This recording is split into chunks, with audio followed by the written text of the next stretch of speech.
transformations, similar figure notes. Similar figures have the same shape, but not the same size. Right. So when we're talking about congruent figures have the same shape, the same size, right? All the angles are the same, or corresponding angles have the same measure, and corresponding sides have the same measure, right? They're all congruent, and we use that congruent symbol to show. Well, with similarity, we use this symbol instead, okay? So we can say that two triangles or two figures are similar rather than how we use our congruent symbol here, right? That's not what we're talking about, right? So today we're not talking about this. We're talking about similar, okay? So with similarity, corresponding angles are congruent, okay? But measures of corresponding sides are going to be proportional.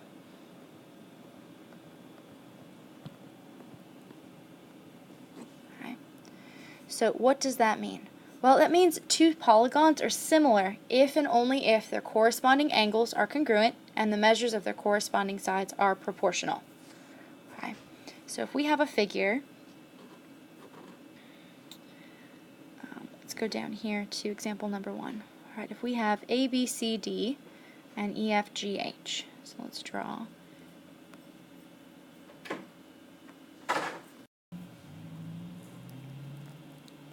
So that's vertex A, vertex B, vertex C, and D. Okay. And now we also have figure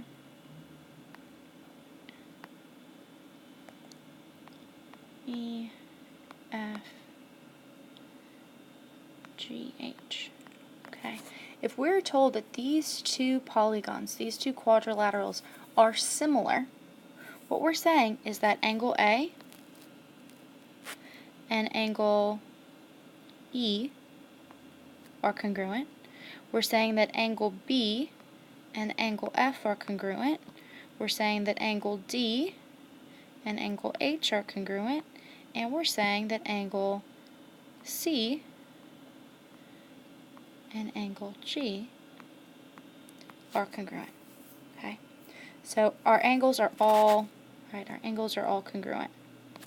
But what we're also saying is that corresponding sides are proportional. Right? So corresponding sides. Well, side AB, let's say that that's 5 meters. Okay? And side EF, let's say that's 2.5 meters. Okay? So what we're saying here is that AB over EF. Well, 5 over 2.5 is going to be the same as, well, let's see here, BC. Let's say BC is 6 meters long, and FG is 3 meters long.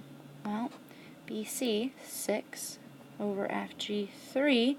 Right, so far so good. We've got two ratios, right, ratios of sides, and they're proportional, right, because 5 divided by 2.5 is 2, and 6 divided by 3 is 2.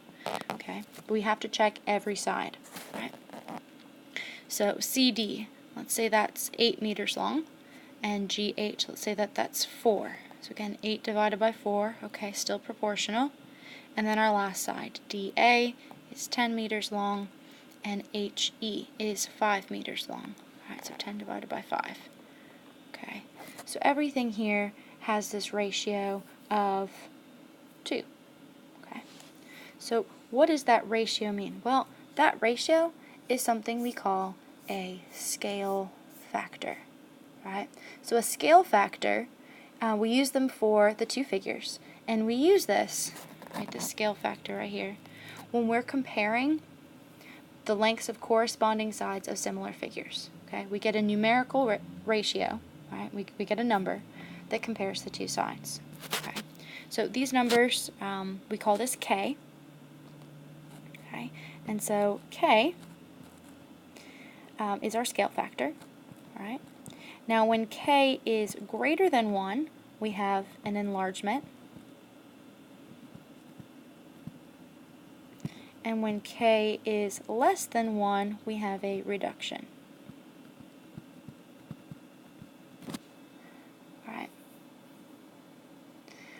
when we use scale factor, when we're looking for a scale factor, we must make sure that both measurements are using the same unit of measure. Okay, same unit of measure. Right? Because if you're looking at a map of the United States, right, trying to find the distance it is between Knoxville and Tampa, right, on your map it's going to be in inches or centimeters, right? You've got a key. But in the real world, it's not like we drive inches or centimeters, right? We drive miles. We drive hundreds of miles across the country.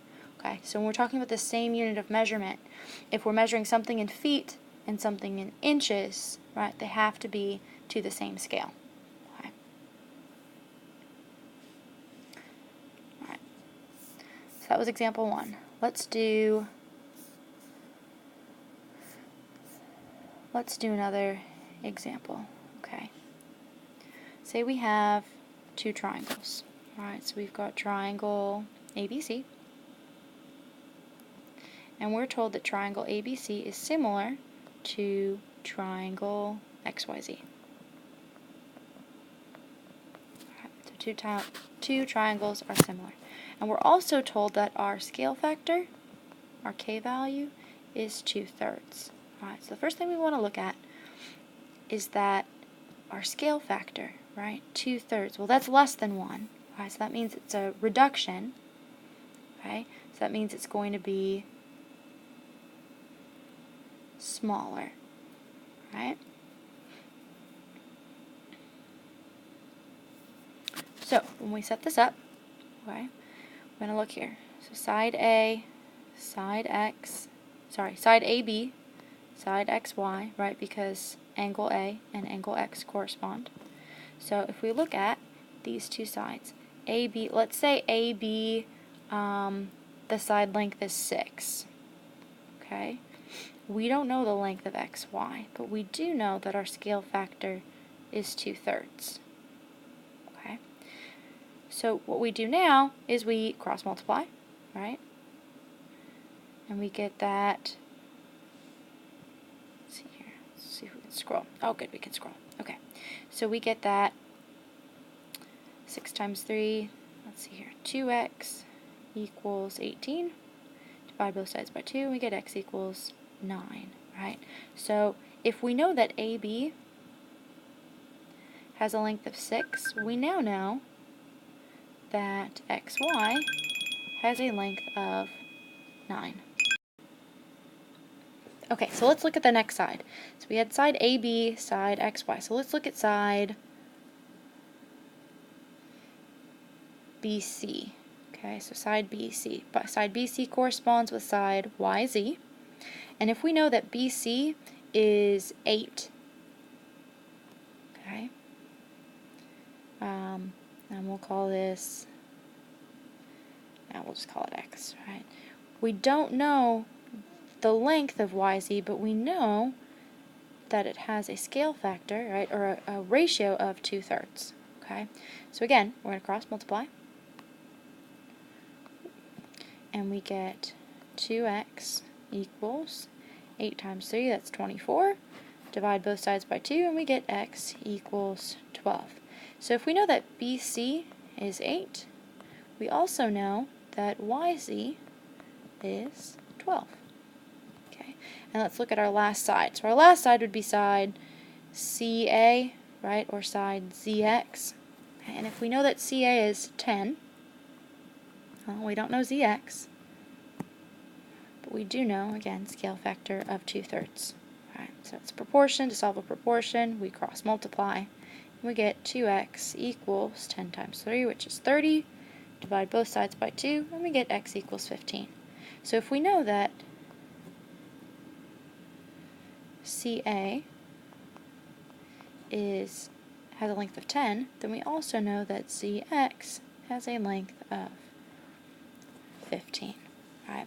And if we look at these, 6/9, that's 2/3. 8/12, that's 2/3. 10/15, that reduces down to 2/3. So that's how our scale factor works in an example. Alright, so let's look at one more. Let's add in one more problem. Something a little bit slightly more complex. Okay, so go ahead and flip your page over the back side, right, and we'll title this example 3.